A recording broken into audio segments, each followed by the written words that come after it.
मित्रांनो बघा, हा आपला ऊस जो आज आपल्याला बेण्यासाठी द्यायचा आहे. तर बघू शकता की कमीत कमी 15-16 कांड्यावरती हा ऊस आहे. पण तुम्हाला दाखवतो की ऊसाच्या आतमध्ये काय परिस्थिती झालेली आहे ती. नमस्कार मित्रांनो, आपलं सर्वांचं स्वागत.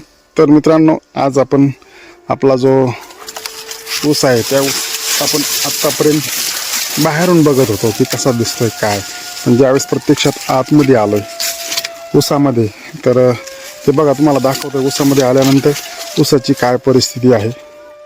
ऊस कमीत कमी 14-15 कांड्यापर्यंत गेलेला आहे.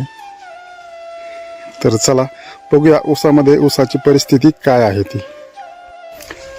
तर मित्रांनो चला बघा, आपण आपल्या ऊसामध्ये आले. तुम्हाला मी ऊस दाखवतोय बघा किती आहे.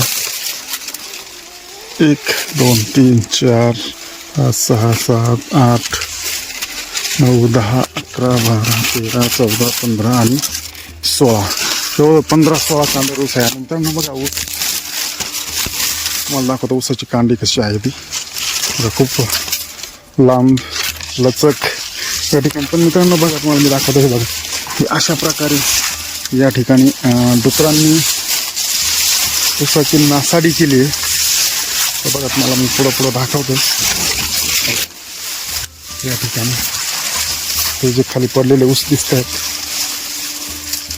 बघा, हे हा जो ऊस डुकरांनी खाल्ला या ठिकाणी बघा, दाखवतो मी. बघा या ठिकाणी बघा डुकरांनी कसा नाश या ठिकाणी ऊसाचा केला.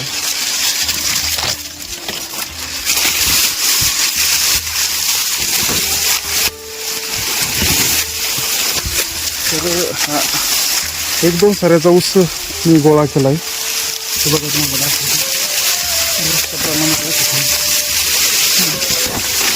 बघा किती प्रमाणात ऊस या ठिकाणी डुकरांनी खाल्ला.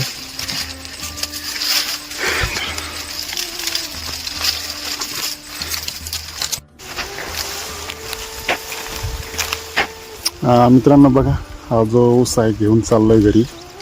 तर डुकरांनी खाल्लेला आहे.